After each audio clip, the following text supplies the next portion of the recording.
I'm still smiling. Well, hello, my Smahlies. I am back for another video talking about, of course, moi. So, like I said before, my channel is the type of channel where I would talk about my story, what I've been through, what I'm about to go through, what's been going on. I touch subjects like my cancer journey, my IVF journey, my I don't know, journey to motherhood. This week, I'm 28 weeks. Round of applause. And I'm feeling great and grateful, blessed, energetic. Yeah, so this is where we at. So last week I mentioned to you guys that I was supposed to have a checkup, and I'm sure you're wondering how things went. I can say that safely that we're good. We're still cancer free, and in another 6 months I will be seeing my oncologist just to run some labs and some tests just to make sure that everything's okay. Of course, he was very, very, very excited and surprised and happy that, you know, we are doing great with the pregnancy. He's even happy that, you know, I went through this and everything is working out. One of the things that really warmed my heart is, you know, like when you go through things, like if you're a cancer survivor, you can definitely relate. So when you start your journey, you don't start your journey by yourself. You meet people along the way. And a lot of people that I saw at the cancer center, they were very happy to see me and telling me how great I looked and how much my hair grew, because I was basically like bald. Not bald, but I definitely had like bald spots and stuff.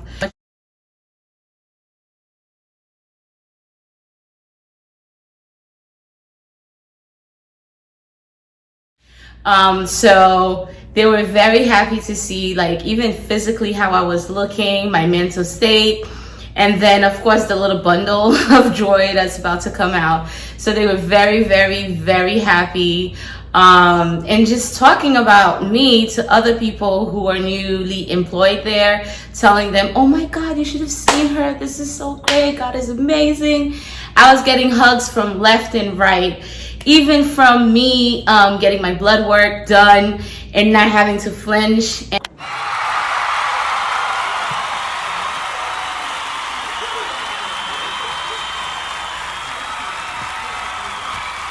And the first phlebotomist who took care of me, and she was very great from the first time, like when I went over there, because I was definitely afraid of needles. Like, I'm the type of person who would just hyperventilate and, you know, like be going crazy about things.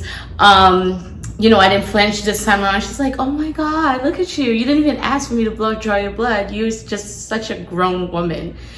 So yeah, we had an excellent, amazing time, and it always feels good to see them, and also to get that clean bill of health, because there's always this little thing in your mind saying, what if? I know last week one of the symptoms that I talked about was itchiness throughout. You know, I've been experiencing some itchiness. You know, not as severe as when I had cancer, but a little bit. You know, my skin, you know, I'm applying a lot of shea moisture, a lot of that pure organ oil, just to make sure that it's very well moisturized. I drink a lot of water. But in the back of my mind, I was a little scared. And plus, my neutrophil count, which is like blood cells and stuff like that, was kind of elevated, and that was also another sign. But you know, when I mentioned it to my doctor, he's like, this is all pregnancy related, no stress. So I was like, all right, if you say so, you're the expert. Boom, boom. So we hit 28 weeks, meaning that I'm on my 3rd trimester, and everything has been great. One of the things that I wanted to touch on this week was, before I even talk about how, you know, I got into this pregnancy journey, I know a lot of people, this is COVID time where you don't know if you should get the vaccine. You don't know if you shouldn't get the vaccine. And a lot of women around my age who are planning on having children, I have been hearing a lot of things outside saying that, it can affect your fertility. It might affect your baby. I know personally people, who were 6 months pregnant who got the vaccine and delivered a healthy baby, no issues. I myself, I had my second dose of, COVID vaccine in February, and I got pregnant in March. So that means that I was one of the early people to get it. And the reason why I decided to get it was because, first of all, like everybody, this is new. What is this? But when COVID hit and I witnessed so much damage done in my surroundings, I know people who've passed away left and right. I know people who've had their loved ones, like 15 people from their family passed away. I did not want that to happen to me. And I know that we were asking for a vaccine, like we wanted something, like we wanted this to end. And now that we have something, we don't want it because we don't trust it. So, I don't know, like I'm not forcing people to get it. I'm not one of those, even like with family members, I just got up and I got it. And then afterwards they knew that I did, because nobody really trusted it at the time. But I feel like there's so many things around for us. Science has evolved so much. And I look at myself where, yes, I was sick. I got chemo, which is like a toxic drug that killed a lot of my cells, healthy cells, just to kill the bad ones. I did that to survive. With the chemo, I had natural remedies, like my mom was juicing a lot. And then this is one of the things that I will eventually speak on to help people. And I believe that it boosted my immune system, the natural remedy, like the natural juicing and things like that, mixed with the higher power, because I believe in a higher power. I believe in energy. I believe in meditation. Mixed with all of that, that really, kept my energy, my mood up to keep going and to keep fighting. It wasn't just one thing that, saved my life. I mixed everything together. So we believe in science. We choose to believe in what we want to believe. And we have a lot of, how would I say that? We have a lot of opinions on things. We hear a lot of stuff that people are saying outside and we run with it. Again, I'm not forcing anybody to get it, but as a cancer survivor, I felt, and a future mother, I felt the need to reach out, do my research. I spoke with my oncologist, I spoke with my reproductive doctor, and they were both in agreement, like I definitely should be getting it. And my oncologist told me, I wouldn't advise you to get it, you have to get it. And I trust this man, he saved my life. So I've had it. I was one of the lucky ones not to have any side effects or symptoms afterwards. I was fine, totally fine. And I've been fine since. I always joke around and say I haven't turned into a little pig or a donkey. So I'm here kicking alive. Of course, I do take measures, like protective measures. I wear my mask everywhere I will go. I don't socialize that often.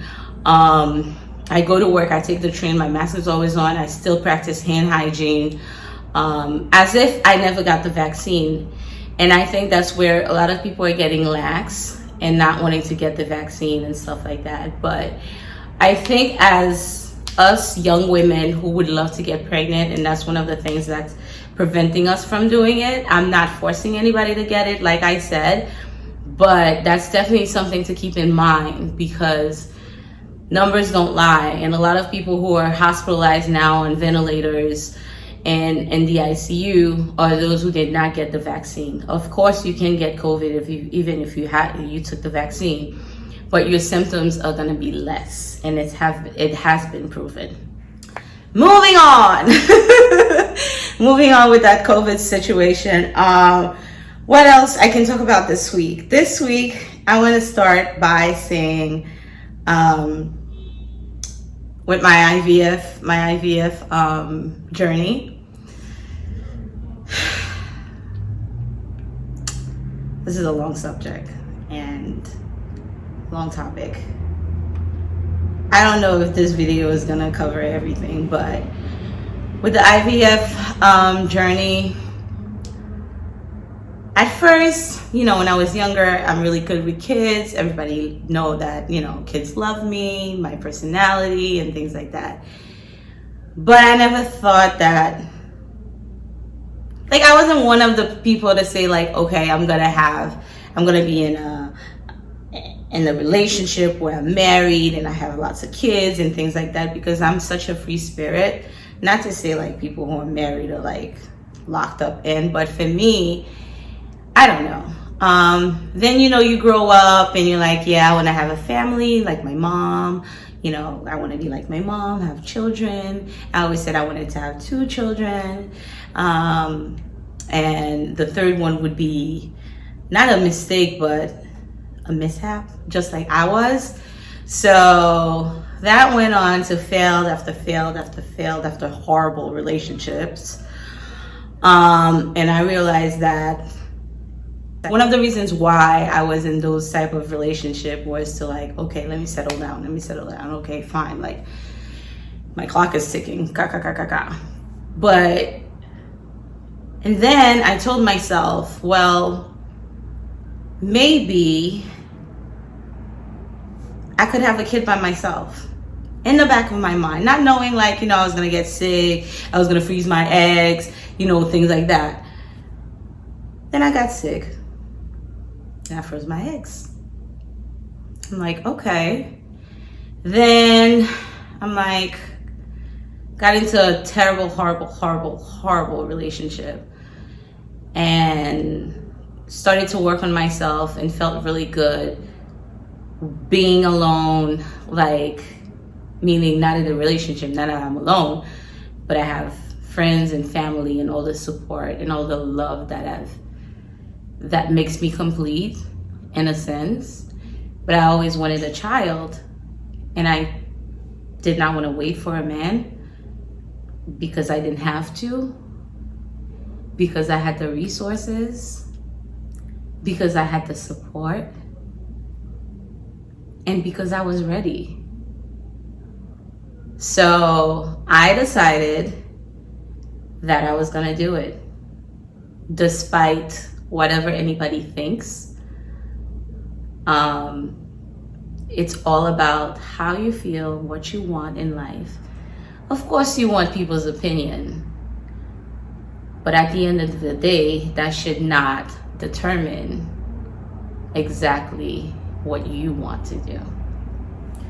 A lot of people will say, you're hurt, you're traumatized, so now you're gonna have a child because,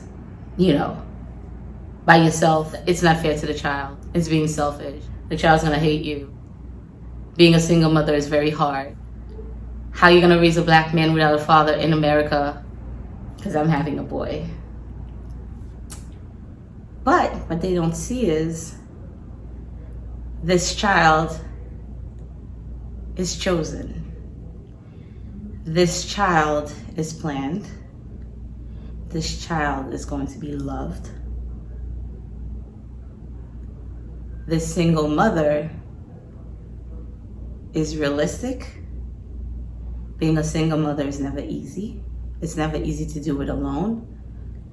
But if you prepared for it and that's what you really want, and you know that you're going to be 100% honest with your child, there shouldn't be any reason why you cannot do it just because of what society wants you to do and what people will be saying behind closed doors.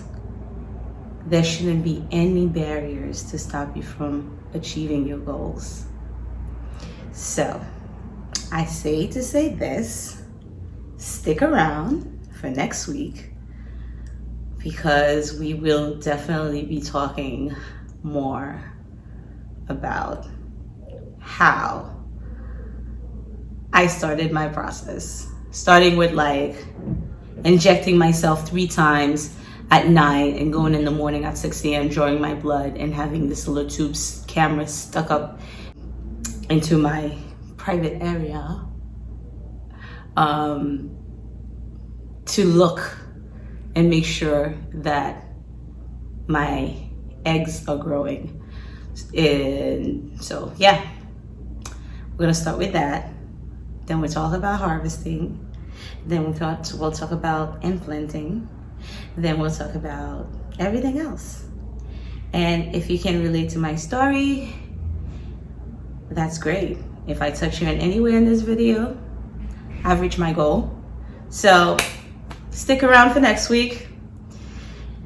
Just please, please, please, please, please, please, please like, comment, subscribe, and share, because it can reach other people. Don't just because I send it to you, don't just watch it and keep it for yourself. Don't be selfish. Let other people know that there's more to come. All right, so it's your girl, I'm still smiling, here today with another video touching your life, and I'll see you next time. Thanks for stopping by. Bye.